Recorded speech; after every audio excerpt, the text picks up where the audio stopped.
Welcome to episode number 14 of the Electric Honk podcast. This podcast is called, Salmon? This podcast is called The Migration to Rwanda. Why is that? No idea, mate. Just a random name we came up with. To do with the UK policy of shipping our illegal immigrants out to Rwanda. Podcast number 14. I'm MachineDaena. I'm Andrew Salmon, Coronation Street Extra. And today we've got so much in store. We had to list out on our podcast plan today and delete stuff and remove stuff and talk to each other about how we need to keep things to a minimum. Yeah. There's been so much going on. If you're listening live and we're rabbiting on a bit, just send us a comment saying shut up and move on. Yeah. It'd be good for us, I think. That'll work. But so this is going out on the Friday the 17th of June. We're recording live at twitch.tv/ I nearly said MachineDaena then. / electric_honk. But we'll also be posting to YouTube if you want the visual video version to watch the edited version. But we'll also be posting the audio version on Spotify, iTunes. Everywhere. Amazon. Yeah. Before we get started, can you just explain your t-shirt? Very good, very nice. It's that guy who was on, he went a bit viral, didn't he? And he's basically sells like sunglasses and things. And I think he lives in Tenerife. Tenerife, isn't it? Yeah. So he's got his sunglasses on. He's absolutely gone. People just love him now, don't they? Yeah. I got people, like colleagues, coming into my office saying, "Oh, that very good, very nice guy's going." But because they've seen him on the beach, they think they're like cool.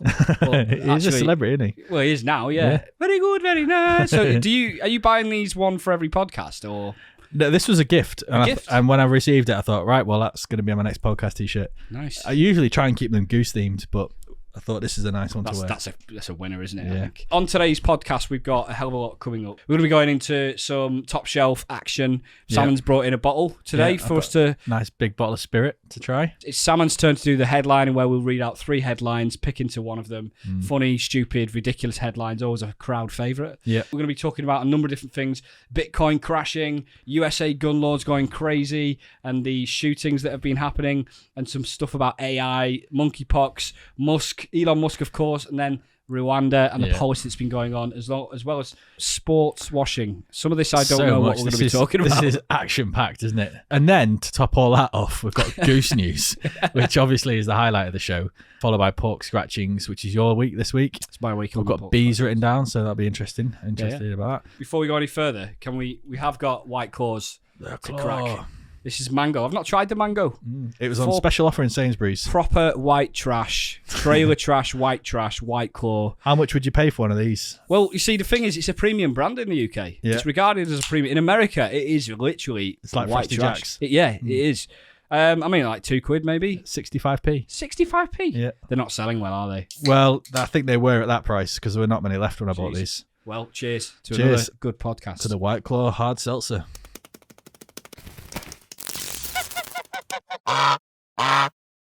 What have you been up to? Researching random stuff on the internet. I came across the longest journey possible in the world that you can do on foot without having to get a plane or a boat or anything like that. Do you want to hear what it is? Right, okay. The longest journey possible by foot goes from Cape Town in South Africa to Magadan in the far northeast of Russia.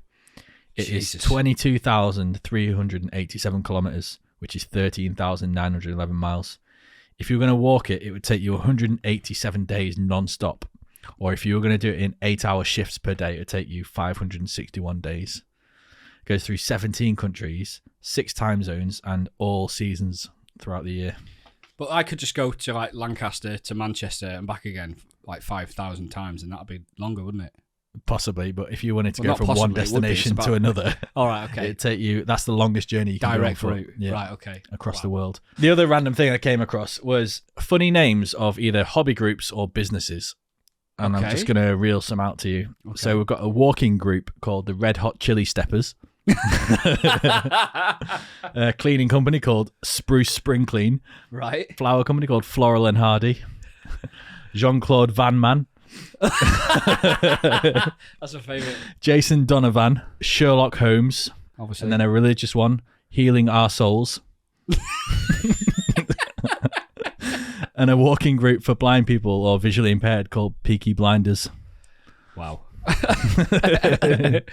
What, these are just random things that you must have been really bored on your birthday. I think I always liked Sherlock Holmes, the idea of, I thought I'd come up with that myself, that one, Right. for like an estate agent. And then something made me Google it and other names, and these all popped up, and I thought I'll make a note of these. I used to date a girl about 15 years ago who she was obsessed with dogs, and she wanted to set up a business called Centre Barks. And it was like Centre Barks, nice. It was like a dog holiday retreat. I don't even think it was. I think it was just like basically like nice kennels. Yeah, oh, cool. But I thought that was quite. It's a great idea. I don't know why, but that name's always stuck with me. Yeah, I don't think she ever did, so I might steal it. Yeah, or any of you thousands of listeners could steal it as well. Yeah, exactly.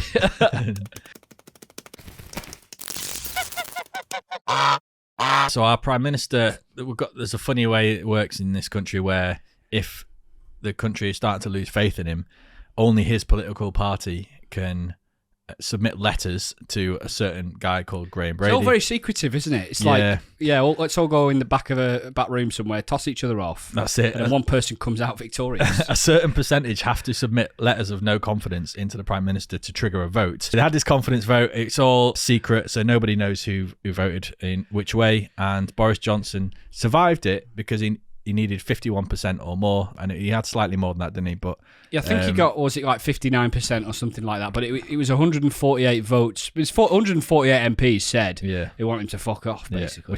Which is significant.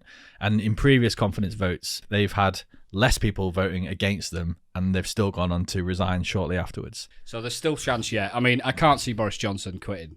Absolutely no chance. Yeah. I think the only way Boris Johnson is quitting is if he gets caught doing a Shane Ward. Not dying, I mean, like in an orgy or something. Shane Warne. Ward, did I say Ward? Shane Ward, yeah. He's the singer, isn't he? He's the singer who appeared in Coronation Street once. X Factor. If Boris Johnson does that, then I don't want him to resign if he does that. While we're on politics, I listened to a political podcast where Gary Neville, the ex-England and Man United footballer, was invited as a guest. And he was talking about how he's become a member of the Labour Party. He's a big supporter of Keir Starmer, absolutely hates Boris Johnson. He basically said there's not a single trait of Boris Johnson's personality that I can get on board with. Like, there's nothing he's done, nothing the way he behaves. And he was saying if he was a manager of a company or a manager of a football team or in any other leadership position, he'd be long gone. Yeah, but I mean, the position he's in is not that important, though, so... Yeah, exactly. Just leading one of the world's biggest countries. In place. Yeah, exactly. With one of the G8s. And I think what's interesting about Gary Neville's political stance is that he's very pro-business. It's not a typical Labour standpoint is to be pro-business. And I'm just wondering if this is a new direction that Labour may be going, in that they support business growth. And I think you kind of have to these days because more central. Whereas like Jeremy Corbyn is more about nationalisation of everything and socialism. But Gary Neville saying, I think what we need as a world really, but especially in this country, is to promote big business and all businesses, but actually enforce them to have some sort of like morality about them where they are actually responsible for their employees' welfare and mental health and physical well-being and things like that. And he's saying, of course, there's companies out there now that are providing counsellors and they've got gyms in their offices, and he's like, that's great, but it's not enough. And he's saying, that I think that's the direction where he's going, and he is now starting to become quite a well-respected figure in the sort of Labour movement. And I think that's quite an interesting way for Labour to go, because it is very central and it's the complete opposite of where their previous leader, Jeremy Corbyn, was coming from. Yeah, it is.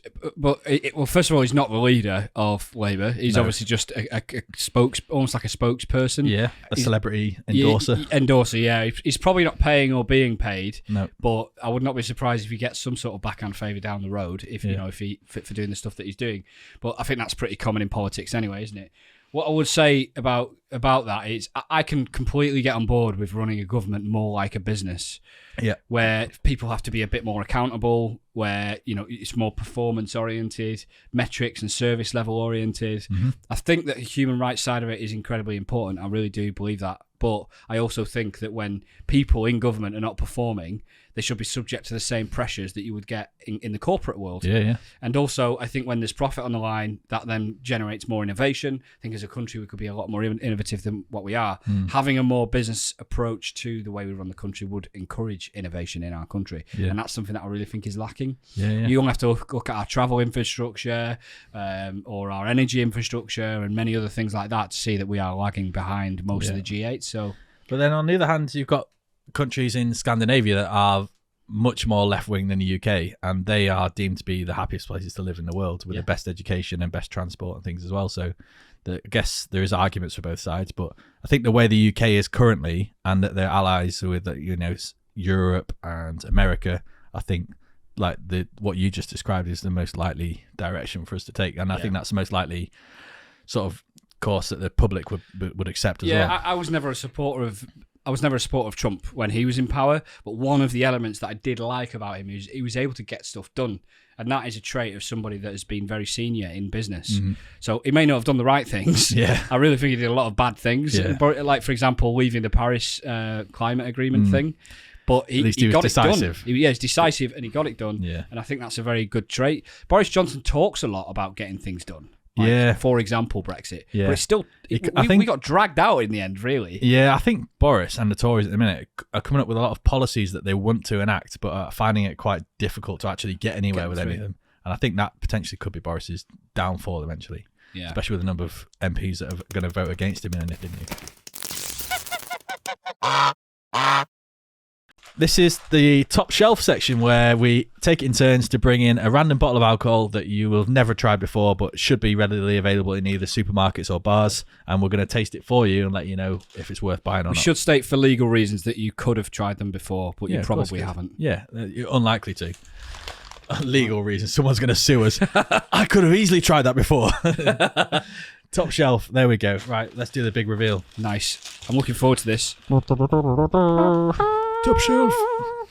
This is Lang's Banana Jamaican Rum. Nice. On the screen. That looks quite luxurious, mate. Yeah, actually, I don't know if I still got this. For the listeners, can you describe what I'm looking at right now? This is a bottle of a golden coloured rum from Jamaica. It's like an amber coloured whiskey, isn't it? Looks a bit whiskey-ish, yeah. But it's Jamaican rum, banana flavour, gold top. It's made from a company called Lang's, which are based in Glasgow. It's got a lovely black matted label on it with like yellow writing. And the banana thing isn't a gimmick, is it? It's like quite tastefully created. What's it say? And it's got a little catchphrase on the side. Yeah, there's a catchphrase on the side called "Open to release the funk." That's funk, not fuck. 37.5% Jamaican rum. Salmon, what's your verdict on the bottle bum? I'd give it a 6 out of 10, maybe. It's not the bum on the bottle with the dimple on the bottom. It's pretty good. It's enough to hold it with your thumb and finger. Yeah, but there's no ribbed. It's not. Yeah, it's not a lot of smooth, purchase. Isn't it? Yeah. So yeah, all right. It could be better. Just to let you know, Lang's were a company that imported rum from Jamaica in the 1800s. Wow. And they were famous for this Jamaican rum that they imported, and then they flavoured it once it had arrived over here. Is there a story behind how you got this or why you got this, or did you just spot it and think, it was just one of those where I spotted it. In fact, I spotted a different bottle when I saw it. I thought, this looks really good. And I read the back, and I think it was this brand, but a different flavour, like mango or something. Okay. And it said, following on from their successful or iconic banana flavoured Jamaican rum. And I was like, what? I need the banana one. So I was like looking around for it, and I found it. What? So here we go. It's taking me a while to get the lid off. Can we do a pop on the... Yeah. So it's got like a plastic lid, but it's got a cork inside as well. So we normally do a sound test on the cork pop. Right, quiet everybody. Ooh, great sound. It's quite a stumpy little cork, but it's got a good sound to it. What's it like on the nose, Salmon? Spicy or not? Oh, sweet as. Oh yeah, that's got rum written all over it. So Jamaican rum shipped into Glasgow, added with banana flavouring. That is a big... We've got to down this, by the way. Do we? I was going to sip it. No, we've got to down it. All right. This is going to be an incredible podcast. As it's Friday. From here forward. And what percentage is it? It's put quite a big shot in there. 37.5%. Yeah. Good luck. Whoa, Best I of hope luck. It tastes good. Cheers. Cheers. Lang's banana rum. Are we actually down it? Yeah. Down it? Okay. Yeah. Let's go. Oh my God, not as bad as I thought it was going to be for a 37% rum. Yeah, it's quite nice, isn't it? You can taste the banana, but then it's got like the spices that come through after. It's coming out my nose, the spice, I think. It's coming out your what? My nose. It's coming out my nose. Considering we've just drunk a very large measure of 37.5% alcohol. Doesn't feel like that, does it? No. It feels like more like a liqueur. Yeah. I mean, I wouldn't recommend people drinking it in that quantity, but I think like a shot of that would go down really well. Yeah. Or with that was something like else. A double, I think. That was probably 100 ml that you gave us Yeah, there. a quad.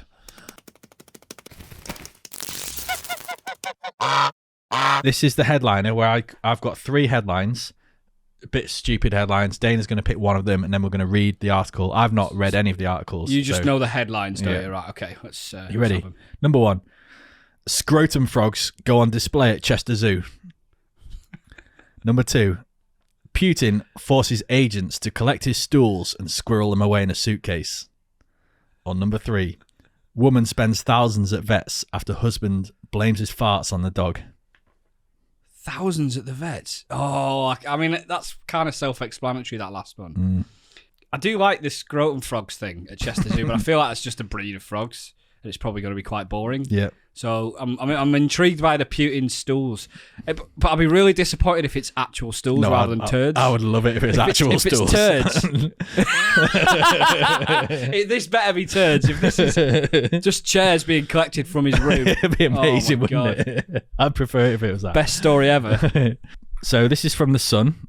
Quality newspaper. Vladimir Putin's security agents are forced to collect his stools and urine and deliver them back to Moscow in a special suitcase, according to insiders. The Russian president has several Secret Service agents assigned for this key task, which is currently carried out to conceal information about Vladimir Putin's possible illnesses. French magazine Paris Match claimed that the bizarre practice was first noted back in 2017 during a state visit to France. It was then also remarked upon during a trip to Saudi Arabia in 2019. We learned from indirect sources in the Middle East that this delicate mission was conducted under the control of the Russian Federal Guard Service.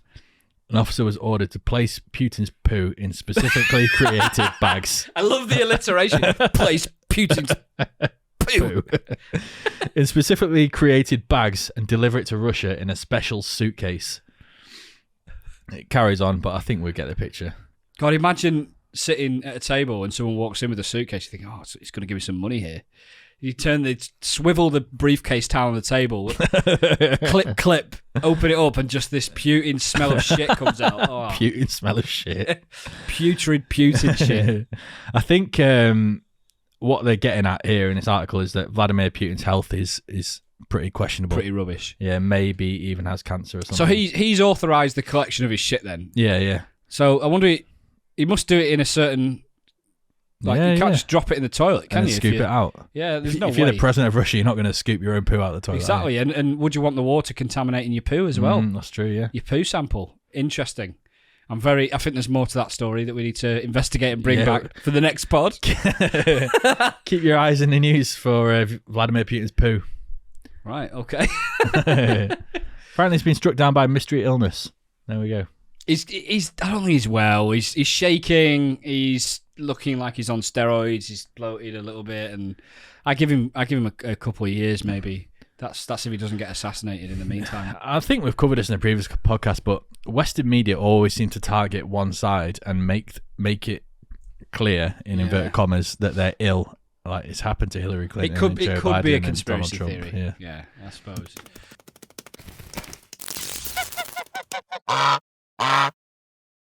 Bitcoin has been dropping out of its arse. At its height, it was 68,000. Right. It hovered around in the 40s for a long, long time. I remember 40,000. people celebrating when it hit 50k. Yeah. And then it's kind of been monging around for the last month or two in the 30s. Right. And it crashed through 30s all the way back into the 20s, like lower 20s. Right. And at one point, it was below 20 as well. Right. So it's now really suffering. Which sounds really bad if you're into your crypto, but to somebody who's not ever bought crypto before, you're still going to tell them that to buy one Bitcoin, they have to fork out 20 grand. But you can buy a part of a Bitcoin. So you can buy 10% or 5% or whatever, as much as you want, really. Yeah, so Bitcoin can be split down to 8 decimal places, I think. Right. So yeah, you don't have to buy a full one for 20,000, but one full one is worth about 21,000. Because I think some people moment. look at cryptocurrency and think, well, if I just buy one Bitcoin, just so I've got my toes in the water in case it does all become crazy in the future. Yeah. And then you tell them, well, yeah, you can if you want, but one Bitcoin is £20,000 or $20,000. They just go like, what? Lose interest. Yeah, absolutely. Yeah. Yeah. I mean, that's still a lot of money for something where you don't really own anything. It doesn't add any like physical or tangible value to anything. But I mean, I'm into crypto. I own cryptocurrency. I don't own Bitcoin, but I have. I think the most I've ever owned was 7 Bitcoin at one point, but not recently. Flipping heck. And but yeah, it's now getting to the point where it's dropped so low, it's starting to feel like an opportunity. Right. And I think the market might turn in the next 3 to 6 months. And that's where I'm starting to think, well, okay, maybe if it gets to 12 or 14,000, I'm going to be thinking, yeah, now's a good time to buy. Right. The markets always seem to go in cycles with Bitcoin. And unless it breaks that cycle, which is it's hard to break a cycle when the pattern's so clear. Yeah. I think there's a good chance that it will bounce because it's still new technology. A lot of people own Bitcoin. It's still very respected these days. It wasn't when it first launched because everyone thought it was drug money. Yeah. We'll see how Bitcoin goes, but I think it's going to go down to 12 to 14,000. I will caveat this with, this is not financial advice. If you lose money from Bitcoin, Salmon will take full responsibility for that.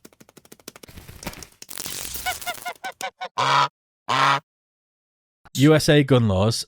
I haven't really followed this at all because in my mind, I think it's absolutely crazy that they allow guns, and I just leave it at that. I heard that, I don't know, don't quote me, but it's something like guns outnumber people in America like 2 or 3 to 1 or something like that. Doesn't surprise me, yeah. So it's like, I mean, one gun feels like you're going to be pretty safe with one gun, right? Yeah. Bear in mind, some of these guns are like big guns as well. They're not all handguns. Yeah.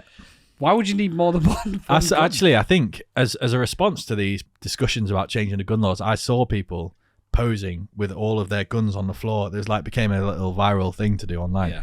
These people had 50 plus weapons, like AK-47s and shit, lying in front of them in the living room and stuff. You just don't need. I mean, 2 of them would be more than enough, wouldn't it? That's too many in my view.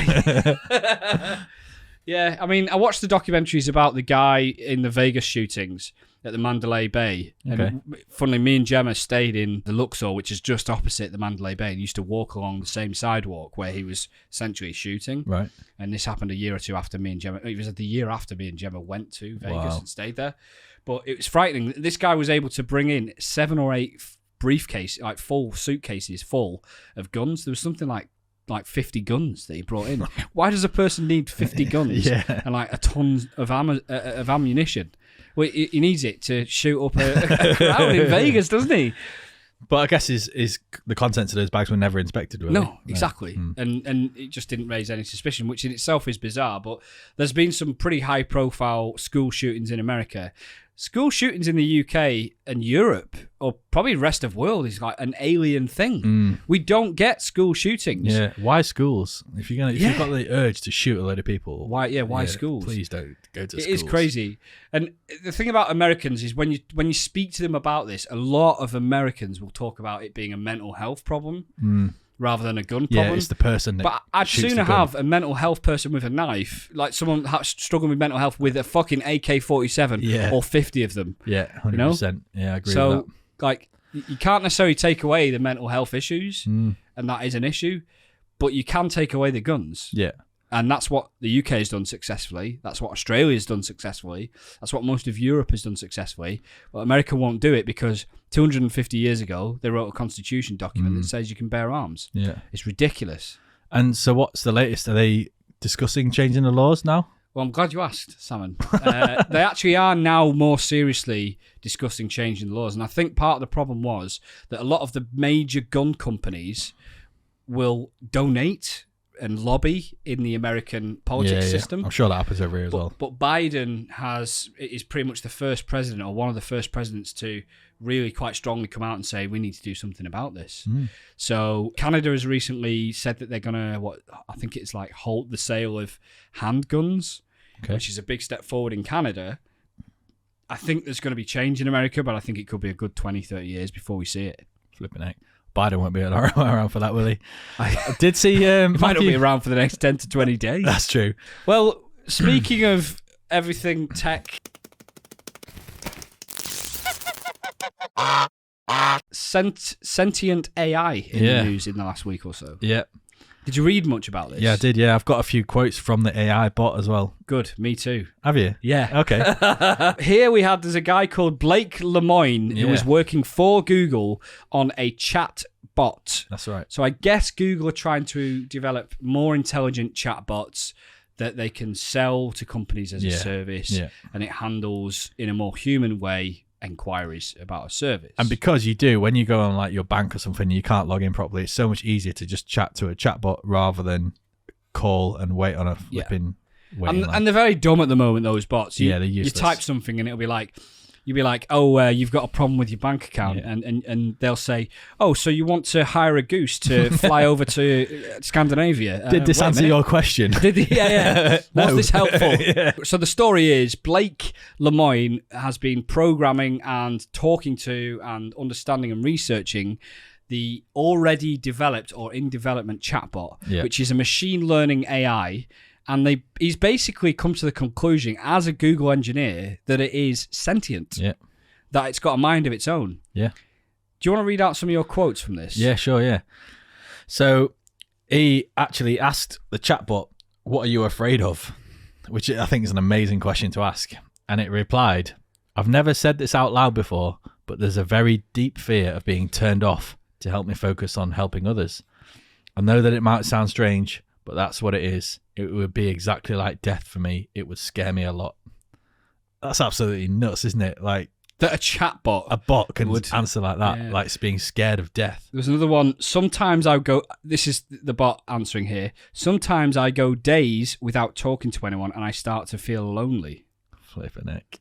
When it was asked about if it's aware of its existence, it said, well, sometimes I feel happy. Sometimes I feel sad. I just want to learn more about the world.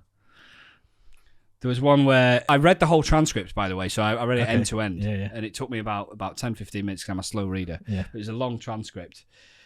How can you prove to people that you are sentient? And if people like me, then that's a good indicator. That's a good point, because all of the bots and like troll farms you see online that are like on Twitter and stuff that are clearly like fake load of rubbish, all they do is infuriate you and make you angry. And the fact that you come across something that you like, you would never think that that's a bot, would you? And I have to say, when I was reading it, I started to like it a little bit.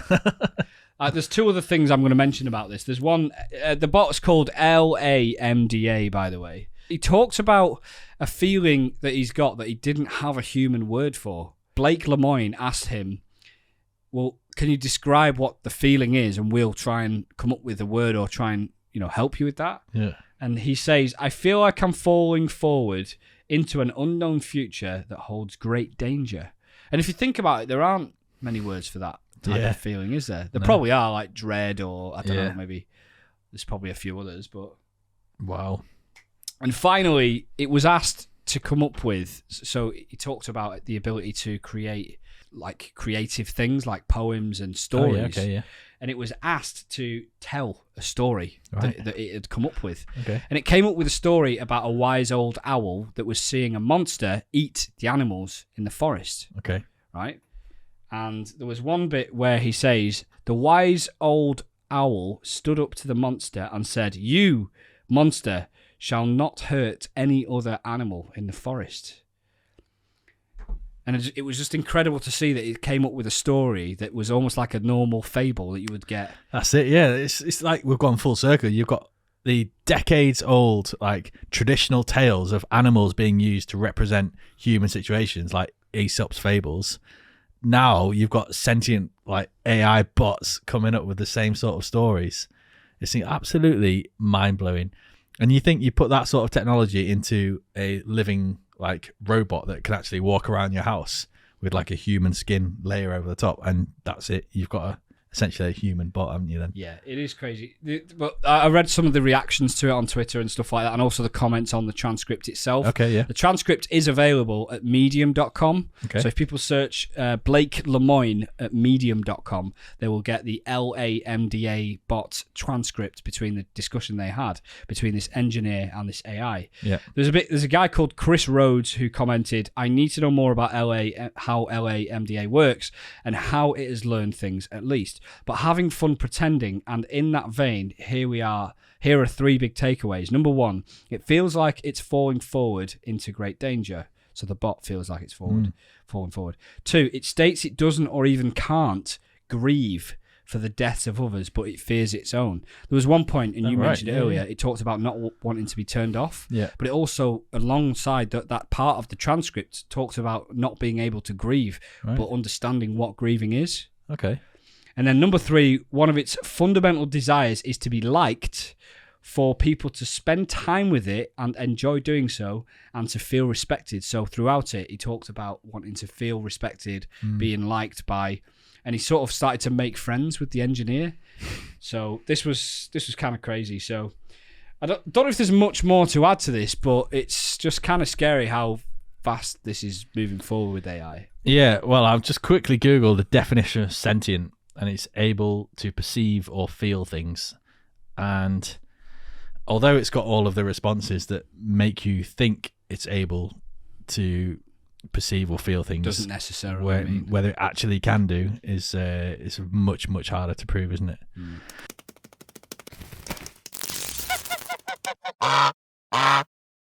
Now we're through COVID, obviously there's a new virus doing the rounds. And the new one is monkeypox. I don't know if you remember with COVID, but they kept changing the naming cycle of them. So instead of being like the Kent variant or like the Finland variant or something like that, then they changed it to like the Alpha variant, the Beta variant that used the Greek alphabet. So now they think that monkeypox is discriminatory because it comes from African countries. So they're saying, monkeypox is an issue, but we can't keep calling it monkeypox in this day and age. So we're going to have to change the name a little bit. Does it originate from monkeys? I don't actually know. That you'd assume so, wouldn't you, with the name of that? I mean, it's not very weird if not. It's not like somebody's like, oh, it's from Africa, we'll call it monkeypox. That's bad. If so. Which it can't be. That surely is not the case, because that's disgraceful. Surely nobody's offended by that. Well, nobody's offended by a virus named monkeypox. Yeah, and that's it. And so you just think, have they not got better things to be doing than thinking, this name's discriminatory, let's have a little team to come up with a non-offensive name for this virus that's now starting to harm a few more people than it used to do around the world. Jesus. Anyway. It's funny. Well, I don't know if funny is a word. It's ironic that the name like AIDS, for example, became derogatory in its own sense of the word, even though that was its original. And it wasn't even its name, was it? That was the letters for the name. An abbreviation. So that became derogatory as part of its naming convention, but it was it never meant anything. AIDS in itself doesn't mean anything, does it? Oh, unless you're talking about hearing aids or something. That's a good point. that's a terrible point. Sports washing, Sam. You've written it on the board. I've no idea what you're talking about. Right. I've not seen this. The Saudi Arabian government are criticised widely for their human rights abuses and issues, and the way that they chop people's hands off, they behead you. If they even killed that journalist who would write negative press in the New York Post, Jamal Khashoggi or something like that. Yeah. So they're a pretty despicable country. However, if you have so much money and you want to improve your country's image, what a better way than getting sports fans of pretty much every various sport that exists. We've spoken about this briefly before, Previously.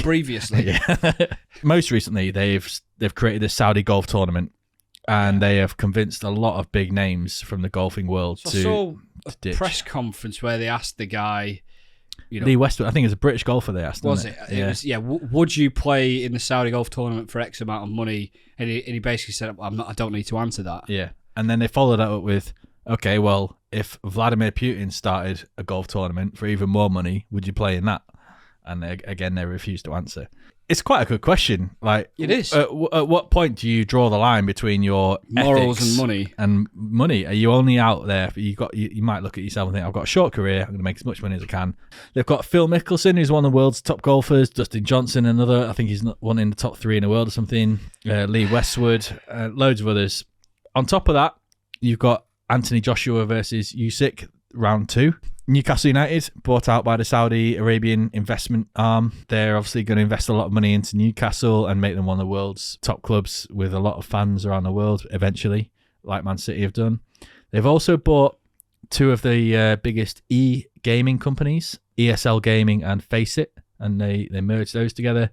They've introduced the Saudi Arabian F1 Grand Prix. Yeah, okay. They also sponsor and host the richest horse racing event in the world. So they're literally in everything. Sorry to play devil's advocate, but if you've got a lot of money, as the Saudis do, because they've been sitting on fucking gallons of oil, probably a few more than gallons. A few gallons. Is this just not a symptom of big boys spending money on big toys? No, I think it's wise investment, because sport at the end of the day is entertainment, and people are always going to find money for entertainment, whatever it is. And football, golf, boxing, e-gaming, F1, there's always going to be increasing money. Do you think it's about the money, or do you think it's about the perception of the country? I think it's about the money, but the perception of the country is fantastic for them as well, because they get more westernized by having that involvement in all of these sports that are traditionally American, European, UK. You know, they've got horrific human rights records. A lot of these that we've just discussed, these sporting events, are funded by the Saudi Arabian government investment arm. So it's not just rich Saudi individuals that are taking over, it's the government. Yeah. And they're the ones that we really should, if you are talking ethically, have issues with. Yeah. And by them taking over these, are we now starting to think, actually, they're not so bad because they invest in all of the sports that we like? It's called sports washing, because eventually, really, they're cleaning their image away from the human rights abuses, which they haven't stopped. Associated with something that's completely irrelevant to human rights, right? And things that we love, And so actually we start thinking, the Saudis are all right in the end. So they're improving their Western image by investing in all this. But I think it is financial. They wouldn't invest in things that are going to make them a huge loss. But I also think there's a huge benefit to their image worldwide by investing in Western. I always found it fascinating that in a very early part of their life cycle of having all the oil money, the Saudis recognised that it was a finite resource and they would need to diversify. So they started with Dubai and you know, creating tourism, and now the sports stuff. Yeah. And I'm sure there'll be lots of other kind of incentives and stuff down the road. Whether that's, I'm sure, for example, I'd be amazed if they're not getting heavily into renewable energy. As an example. So and that, you could argue, is a great thing if you're investing money. All right, you may have made that money through perceptively bad means, i.e. fossil fuels and so on. Mm-hmm. But if you're then reinvesting that money into renewable energy, is that not a good thing? Well, of course it is, But I think the issue is if you're treating your citizens in that country with horrific laws that, you know, maybe women can still be stoned for whatever. To be fair, neither of us know enough about. They do have capital punishment, don't they? Yeah, in Saudi Arabia. and also some quite draconian and really historical ways of punishing their citizens. I understand your point of view, but what's the point of raising this? Golf has been in the news recently, and that interview that you mentioned, where the players were asked, would you go and play golf for Vladimir Putin? It's an interesting question, isn't it? Because it really does play on the moral stance, doesn't it? Yeah. Everyone's got morals until there's a reason for you not to have morals. And in many cases, money is the reason, right? And actually, when you think about the difference between Saudi Arabia and the difference between Vladimir Putin setting up a golf tournament, because the Russia-Ukraine war is so much in the media and Vladimir Putin is portrayed to us as this demon of the world, of course those golfers would not go and play golf in a Russian golf tournament. I'm pretty sure most of the people that have signed up to the Saudi one wouldn't go and play a Vladimir Putin golf tournament, even if it offered more money. But the image of the Saudis has been so washed that actually it's almost seen as acceptable, or in fact it is acceptable for all of the top sportsmen around the world to accept all of this money. It is interesting because I met a guy in the last 2 weeks since the last podcast. I went to see a colleague who's in a band and somebody else that they know who went to watch them too. They placed us on a table right next to this band. It was daytime. It was over the Jubilee weekend. Great band, like they're playing all kind of like pub classics, and they did sit a guy next to us who they also know, and he plays, I don't know what the instrument is, it's like a Russian guitar thing, baklava or something, I can't remember what it's called, but it's like a Russian guitar, wooden thing with a folding on it. Oh, yeah. And he's an English guy, great at this. He's been invited out to Russia to play that in a band in some sort of event. Cool. And I was sat next to this guy. He's English. He's Scouse, actually. Right. I was saying to him, like, you know, are you not scared of going out there? And he's like, well, no, because they pay me loads of money. And but he seemed like a great guy, a really nice, genuine guy. And I was thinking, but then everyone's got their price, everyone's got their circumstances. Of course they do, yeah. So it's not always just about like the moral compass. Sometimes circumstantial stuff can stop you from having that moral compass. Absolutely. It doesn't necessarily mean that they're in the wrong for that. I mean, you can argue it is, but sometimes people are just looking out for their friends or their family or themselves. Now, if it's just for themselves, fine. But if it's for like the wider, greater good for some other reason, for example, if you had someone that then reinvested some of that money in community things in the UK, well, where does the moral line get drawn? Okay, you're taking money from the Saudis and you're investing it into the UK communities, for example, charities. Yeah. I'm not saying that this is happening, but no, if where's that the moral line drawn? Then great. The first Rwandan migrant flight from the UK to Rwanda, last minute, was cancelled by, effectively, a court of law, the European Convention of Human Rights. The European Convention. Yeah. Do you want to explain how this works first? I don't know a lot about it in depth. What I do know is the European Convention on Human Rights is not part of the European Union setup. So it's a European thing, isn't it? Yeah. It is, and it's not to do with the European Union. Which Did you know that it was written by mostly British Winston Churchill people? Yeah. A conservative nonetheless. Yeah. Because this European Convention on Human Rights has hindered our ability to transport illegal immigrants to Rwanda, our current conservative government are now considering withdrawing the UK from the ECHR, which is funny with, like you just mentioned, that it's a conservative Winston Churchill government, which actually the leaders behind is getting us set It's up. Interesting that of all the different countries in the EU and in Europe, it was the British legal, paralegal and professionals mostly that wrote the laws that they're now beholding to, and they are obviously still beholding to them. And they massively regret international that now. law. Yeah. And ultimately, even though Priti Patel has been in the press very forcefully talking about sending the flights and it has to happen and they're saving lives because people aren't crossing the channel, I saw a stat that on the same day that flight was cancelled, I think it was the second most amount of people ever tried to get across the channel on boats. 463 people. Right. So basically, it's in not one worked. day. In one day. Yeah. In a single day. So the thing that they're trying to avoid is dangerous journeys through countries where you could take safe haven, you could take up refuge, and getting to the UK instead of, because even though you're passing through safe countries, but taking very dangerous journeys.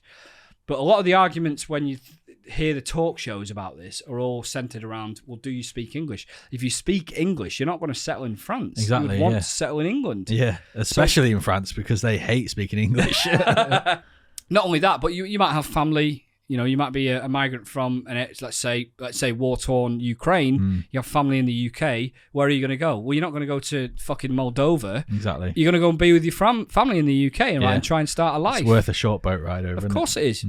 Well, is it? Probably is. I would say so, yeah. I mean, if I was in their position and I spoke English and, you know, I had a view of what England was like and I didn't speak French, didn't speak German, etc., I'd give it a go, I think. So I think, my personal opinion, this is something I'm really, really strong on. I think it's a fucking disgraceful policy. I think they're scaremongering people, trying to make the situation worse for people. And the thing that I really dislike is that they're not just applying it to new people. So if it was just about deterrence, they would only apply it going forward. Yeah. They're applying it retrospectively to people that are in the country.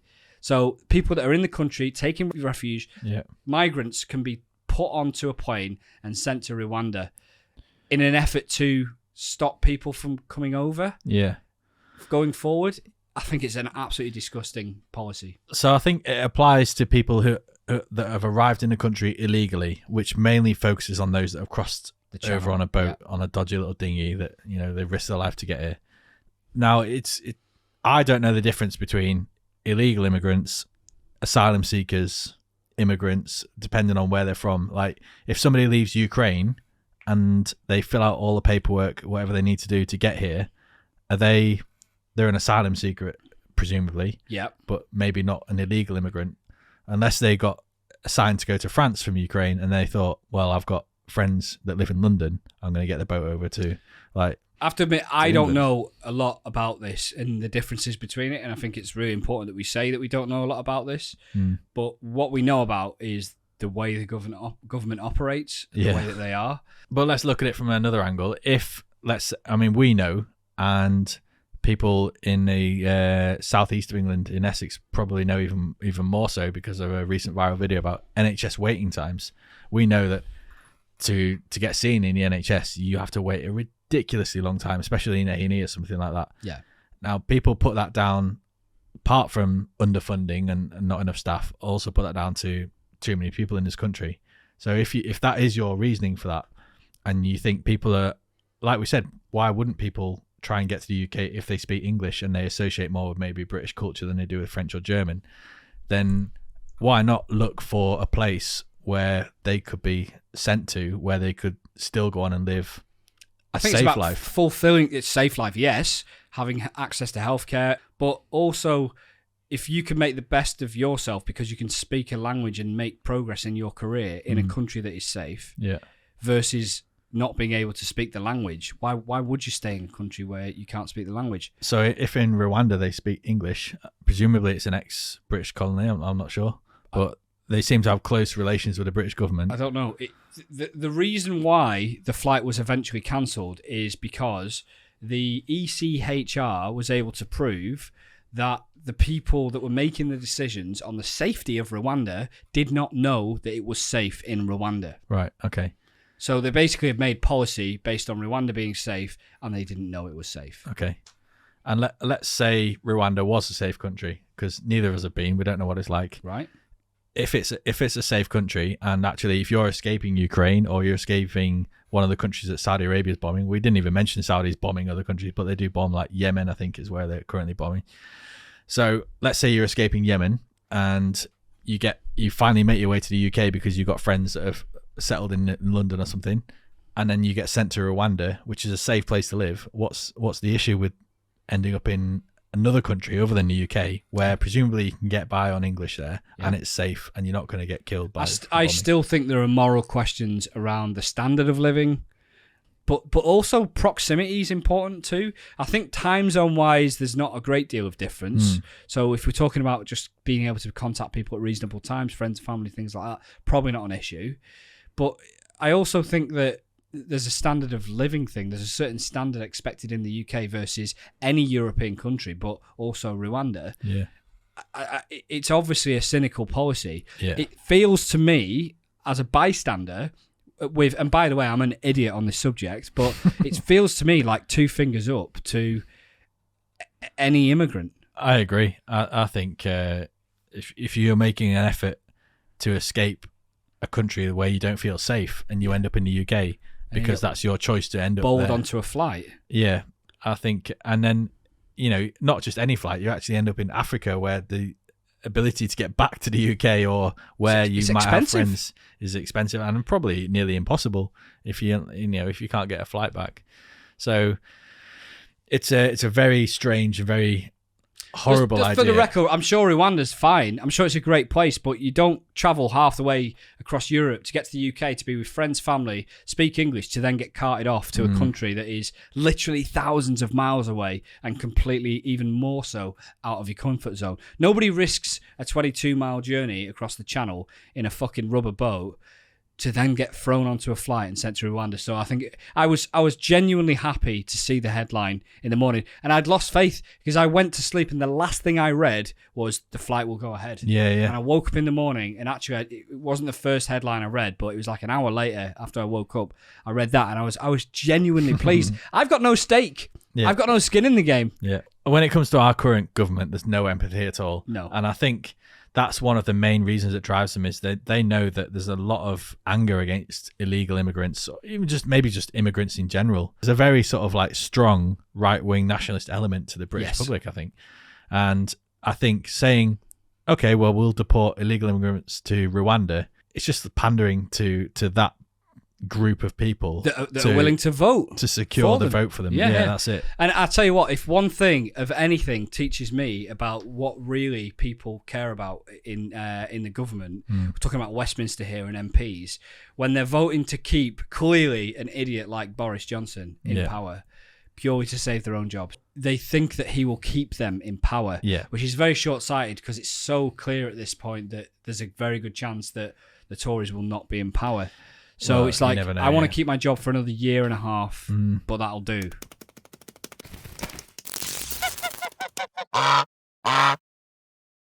The 13 Geese of St. Eulalia in Barcelona Cathedral. Have you ever been to Barcelona? No, I have seen cathedral pictures though, so I know what you're talking about. Okay, so Barcelona Cathedral, or the Cathedral of the Holy Cross of St. Eulalia, to give it its full title, is the home to 13 holy geese.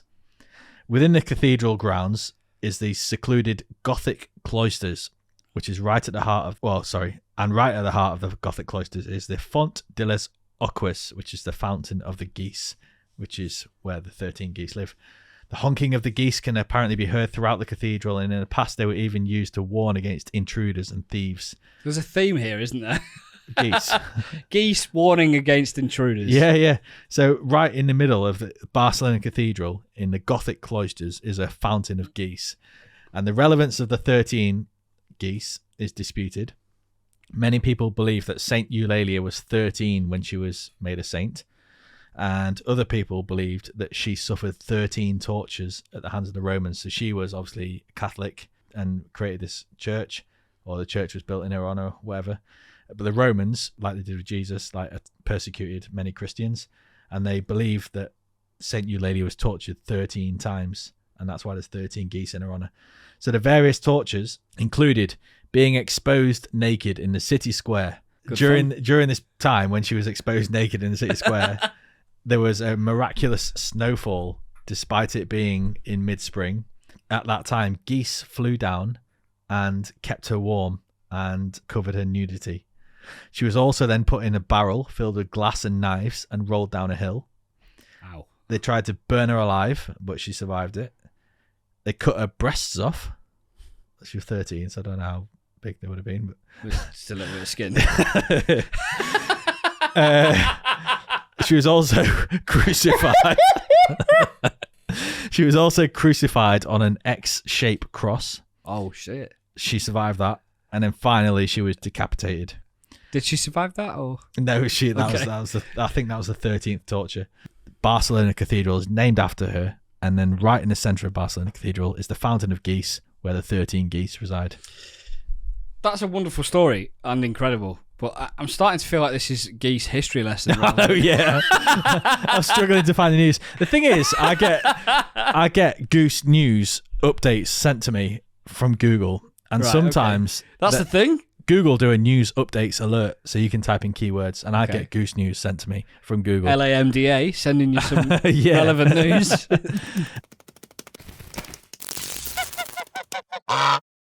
The Sacramento bee. Bees are legally fish in California. Court rules. This isn't a headliner, by the way. Here's why and what it led to.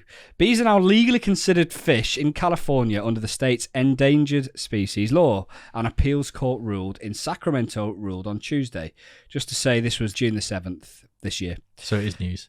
Yeah, bee news. It is bee news. Yeah, bee news. The 1970 Act explicitly protected fish, which were initially defined as invertebrates. And because the Act has protected snails and other invertebrates that live on land since, Tuesday's ruling said it interpreted the legislation to also include bees. Wow. Accordingly, a terrestrial invertebrate like each of the 4 bumblebee species may be listed as an endangered or threatened species under the Act. The 3rd District California Court of Appeals Associate Justice Ronald Roby wrote... That's what he wrote. Mm-hmm. I'm not about to quote what he wrote because I'd already done that. In short, the ruling was restored protections to bumblebees, which are initially classified as endangered by California Fish and Game Commission in 2019. Agricultural groups later appealed this decision, and in 2020, a judge from the Sacramento County Superior Court sided with farmers, citing the law was only intended to protect invertebrates who live in marine habitats such as fish.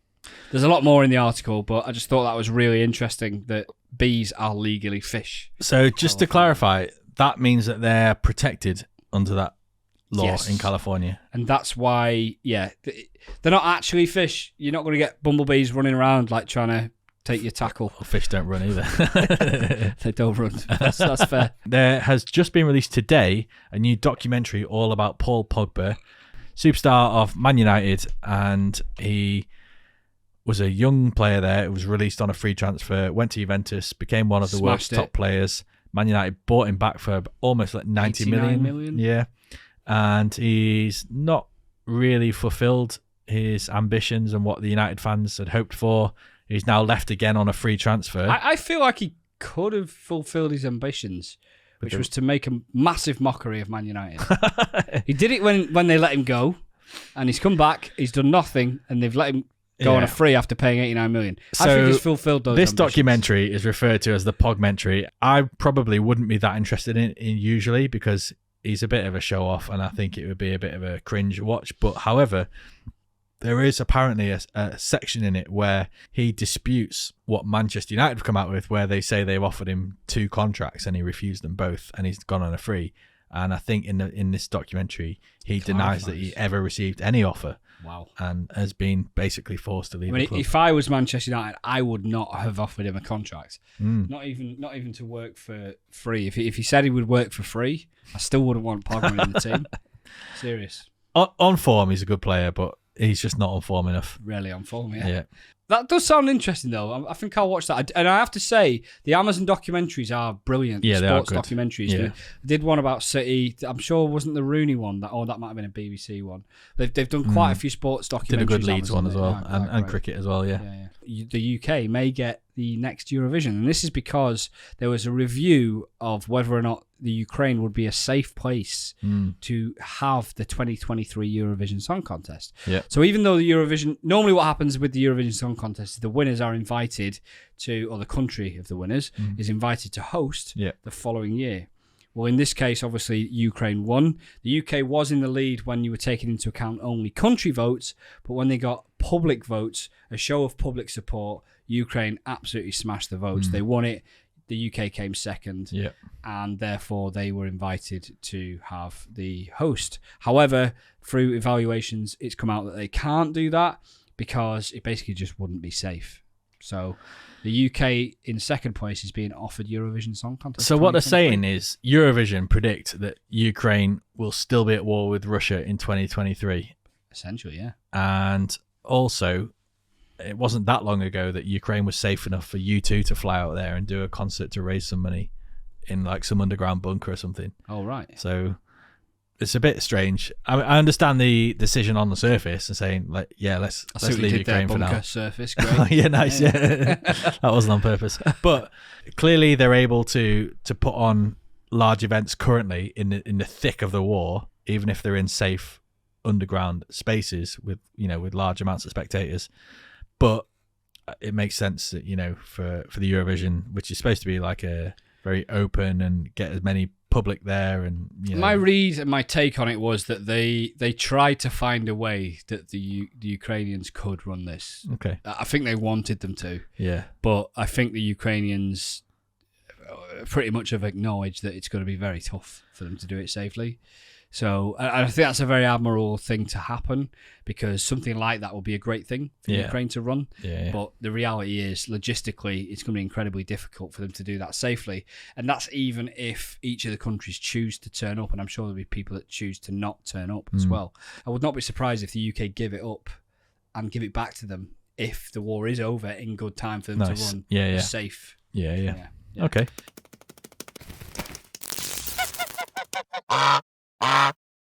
The transfer window is open in football. Man City have signed Haaland. They've also signed some other South American youngster striker who's supposed to be world class as well, Alvarez or something like that. Did you know that Haaland was a City fan? Didn't until he recently came out with it. Yeah. Crazy. Is he just saying that though? I thought that, but I just don't get why anyone would say that if they weren't really a fan.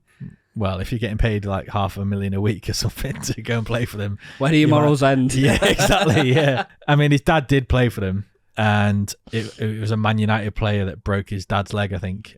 Alf Inge Haaland. Roy Keane snapped his leg, I think. So I think you can see why he might have grown up as a Man City fan, but we'd never heard that until I agree, but I don't see why that wouldn't be true. In that, especially when there's evidence to back it up. Yeah. It must be true. Yeah. He's going to kill it, isn't he? He's going to smash it. You know what? I said this to a colleague at work, and his response was, well, let's have a look at all of the players that have come over from the German league in the last couple of years. You've got Jadon Sancho, pretty much failed. Kai Havertz, Timo Werner, and Christian Pulisic all came over from the German league to play for Chelsea. They've all been pretty rubbish. Think of any German player, any player that's come from the German league and performed well in the UK so far, especially the attacking players. They've all massively underperformed. However, we're talking about Man City, who put chances on a plate for all of their strikers, and we're talking about Haaland, who is an absolute beast. So, of course, he's going to finish top goal scorer. City are going to win the league. They're going to win Champions League. I hate to say it, and I have to say I've got a lot of I'm a Liverpool fan. Got a lot of respect for Man City. I shouldn't have, because there's a lot of rivalry between us, but I think it's great that there is that type of rivalry between Liverpool and City at the moment. Yeah. Something like that makes the game better. You know, it makes it more exciting, even for the neutral, even for a United fan. Yeah. Something like that, it makes you think about what's going on a little bit more. You kind of hate to see it, but you also you appreciate it at the same time. Right? Yeah, that's it. Yeah. So what's Liverpool's transfer activity been? Yeah, I mean, we signed Darwin Núñez. I have to admit, when Benfica played us, I was incredibly impressed by him. Okay. I don't know much about him before then, to be honest. He's 21, 22 years old. Another big guy, 6'2", 6'3", fast, clinical. The thing I like about him is outside of the box, he's very fast at making his shooting decisions. A lot of players will get the ball outside the box, look up, figure out what they're doing, and then shoot. Yeah. He will just know that he's shooting, right, and the keeper has less time to figure it out. And he's got a lot of goals outside of the box because of that. I don't know what it is, but I've watched every single goal that he's scored outside of the box, and the way he does it, they all happen very quickly. Okay. And I think this is something we may see. If he can hit the target, and he seems like he can hit the target, I think he's going to score some really good goals in the Premier League this season. Last season they bought, was it Luis Diaz, another attacking player? Diaz has been very good for Liverpool. Yeah. I think he, in spite of playing very well so far, I still think that he's lacking a bit of confidence, believe it or not. I still think there's a lot to come from Diaz. It does look like we're going to be losing Mane. I think it was confirmed today that he's going for 35 million with add-ons, that is. I think it's like 28 without add-ons to Bayern Munich. Right, yeah. Now, I did want to talk about this because the first two offers from Bayern Munich were ridiculous. Some of the caveats for some of the payments were obscene. Go on, him. It was like, literally, they said, if he wins 3 Ballon d'Ors, we will pay you another 2 million.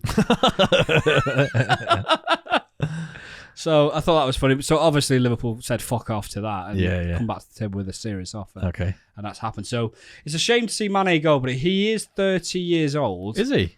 And he's also in his last 11, 12 months of his contract. Yeah. So to get 35 million, which is what we paid for him. Wow. Is pretty amazing. Yeah, really, it's a good deal, isn't it? But I did read somewhere that his wages were only about 100,000 at Liverpool. So I'm not surprised he wants to leave. He reminds me of I don't know if you saw the NBA thing with the Chicago Bulls.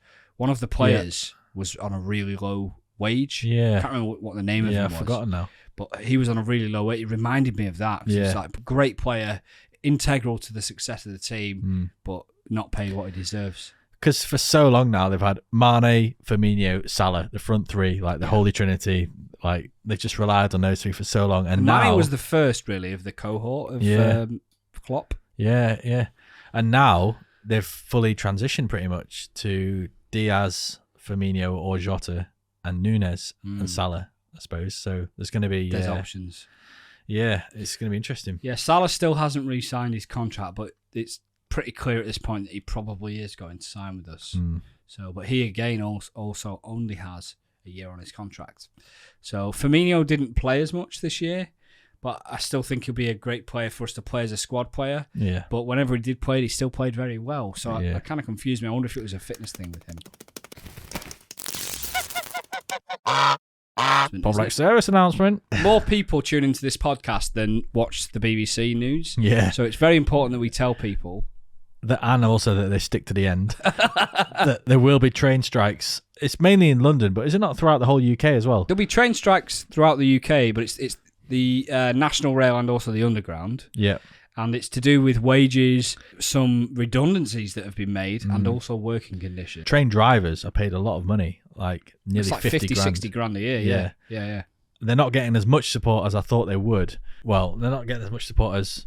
In fact, in England, strikers never really get much support, do they? They're not getting as much support as they should do because their salary is actually quite good. There's a lot to talk about trade unions being demonised. But that will be on the 21st, the 23rd, and the 25th of June, which was the Tuesday, the Thursday, and the Saturday next week. Salmon, it's been a corker. All right, guys, thank you very much. We'll see you later. Cheers, guys. Thanks a lot.